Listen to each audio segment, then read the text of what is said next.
we're going to be doing lesson 2.6 today, which is talking about special functions. Make sure you update your table of contents and then write down your title.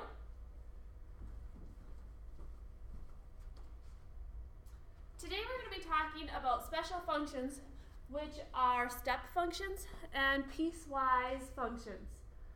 So a step function is, an example of that would be that federal tax rate schedule. So you can go ahead and read through that. So hit pause.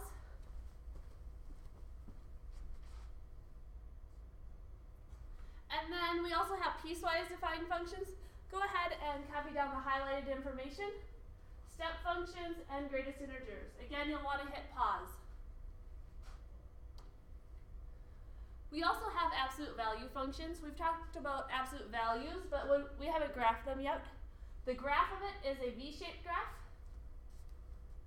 And this is kind of a piecewise defined function.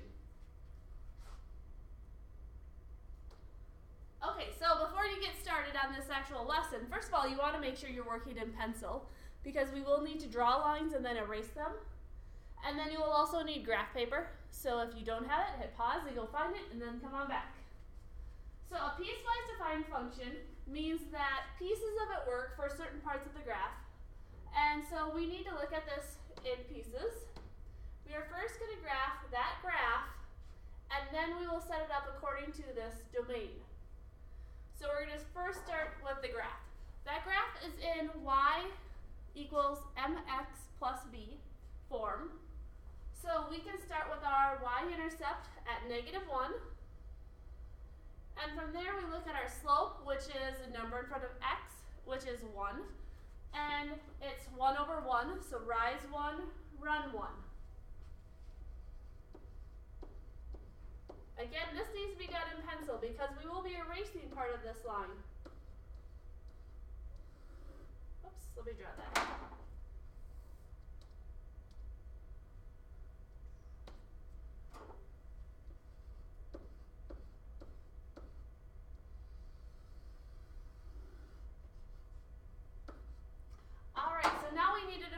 To figure out which piece of this graph will work. And that is defined by the second part. X is less than or equal to 3. So now we're just going to imagine it. I'm going to draw it, but I want you to just imagine a line going through at x equals to 3.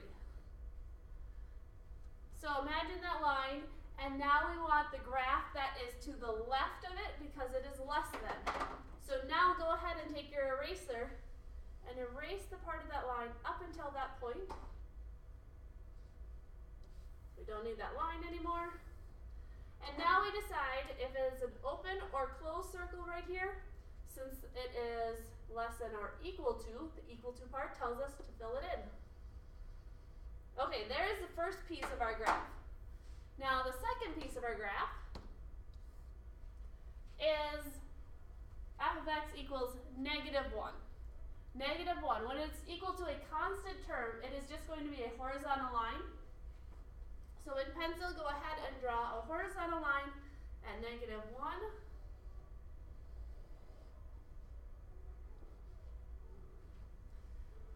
And then we have to look to see which piece of this are we going to keep. We are going to keep this piece right there where x is greater than 3. So again, imagine that line. I will draw it, but I want you to just imagine it. And we want everything to the right of that line. So now go ahead and erase all of those parts to the left.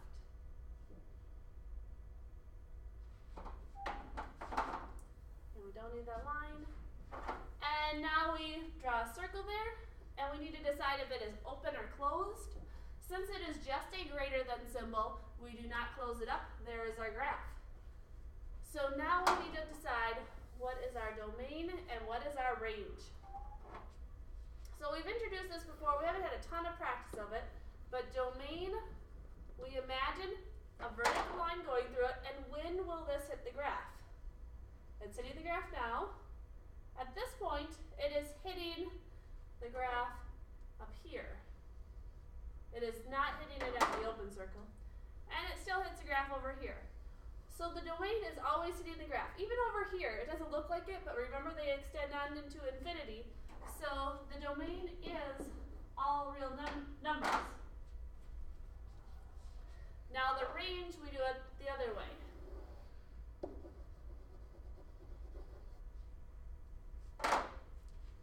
Okay, when is the range hitting the graph? It is not hitting the graph up here.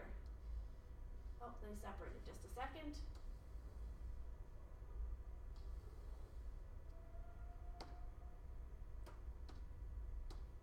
Okay, so the range is not hitting the graph up here. This is the first point where it starts hitting the graph, and from there on down, it is always hitting the graph. It is up here that it is not hitting. So the range is when y is less than or equal to 2. Y is less than or equal to 2. And we know that it's an equal part because this point right here was filled in. It's not an open circle. Alright, so this is a difficult concept. If that was hard for you to understand, it might be a good idea for you to go back in the video and repeat this section. Let's go on now and try having a graph and writing the piecewise defined functions. So we need to start, we know that this is called f of x from up there, equals, and then we use the bracket to indicate that it's a piecewise defined function. And now we have two graphs that we need to write. So let's start with that one right there. That is a horizontal line, and remember last time that was represented by a constant term. So this constant term is 1. Now we have to figure out what the if part is. If x is something. So remember that is where we did that imaginary line right there. That imaginary line is at 2. So we put 2 right there, and then we have to decide, are we keeping the graph greater than that or less than that? And we are keeping the graph that is greater than this. So you say greater, the dot is filled in, so we say greater or equal to. Okay, so now let's go on to the other graph.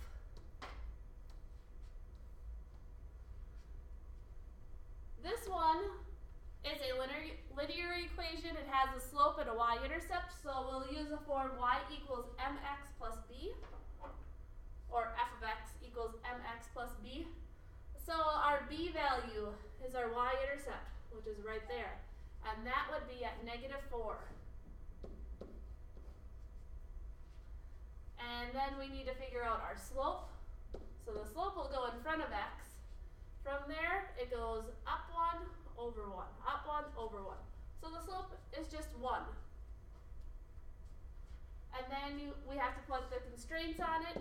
If x is, again, that line is at 2 for this equation as well. So you use 2. But now we need to keep the parts that are to the left of it. So we'll have to put a less than there. And that's how we would write the graph for a piecewise defined function. Again, this is a difficult concept, so if you're struggling with this, feel free to go back and rewind that video and rewatch that, see if it makes more sense the second time. Okay, a step function. A lot of things in real life work out where you pay a certain amount for the first hour, and then the next hour you pay another amount, but you don't have to pay by the minute. So like a psychologist, they charge $85 per hour. So as soon as you step into their door, if you're only there for 5 minutes, they're going to charge you $85. Or if you're there for 60 minutes, they're going to charge you $85. But if you're there for 61 minutes, then all of a sudden they're going to tack on another $85.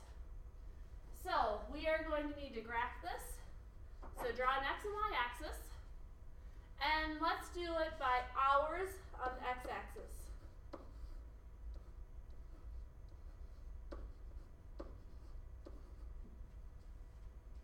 And then on the y-axis, it makes sense to go up by 85s.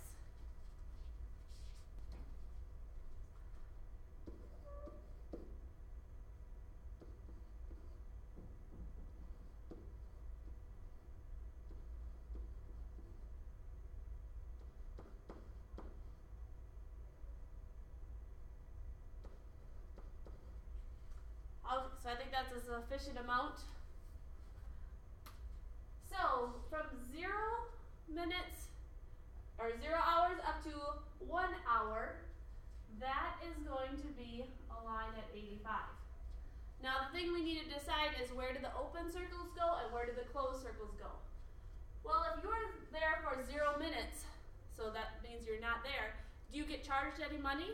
No, you don't. So we'll put an open circle at 0. But if you are there for exactly 1 hour, are you going to be charged at the 85 rate or the 170? You'll get charged at the 85 rate, so you close that circle. And then this pattern will continue. Kind of looks like barbells.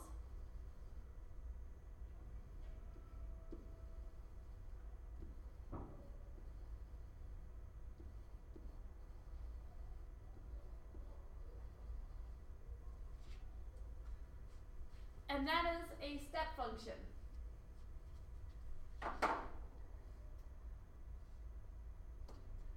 And then the last example that we're going to go through today is graphing an absolute value equation. So in the next lesson, we're going to learn more about how does that +1 affect the graph. But for now, I would like you to just use your calculator. And I have the keystrokes there if you have a new TI-84 calculator or if you have an older TI-84 calculator. Basically, the steps are the same. The difference comes right here. Either you're going to use a parentheses down here, or up here you're going to have to press the over key to be able to get outside of this absolute value bars. So go ahead, press pause, and get this into your calculator. Alright, and then you can look at your table by pressing second graph and plotting the points. You would have one at 0, 0. 1, 1, 2, 2. Oh, I'm sorry, that is incorrect. 0, 1. 1, 2, 2, 3, and so on. But if you go the other direction, at -1, it was at +2.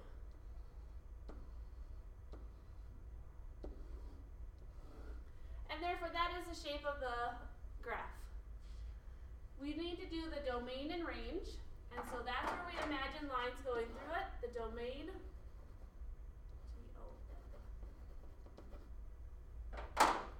domain looks like that. We scroll it through. When is it hitting the graph? This graph goes on forever, so the domain is all real numbers. The range goes the other direction. It's a horizontal line that slides across the y-axis. When is the range touching the graph? Well, it is up here, but as soon as it drops to this point, it is no longer touching the graph. So these are not included in the range. The range is only from when y is 1 or greater. So for the range, we put y is greater than or equal to 1. And that is our domain in the range. So make sure that you go back and you write your questions and update your summary, and let me know if you have any questions for tomorrow.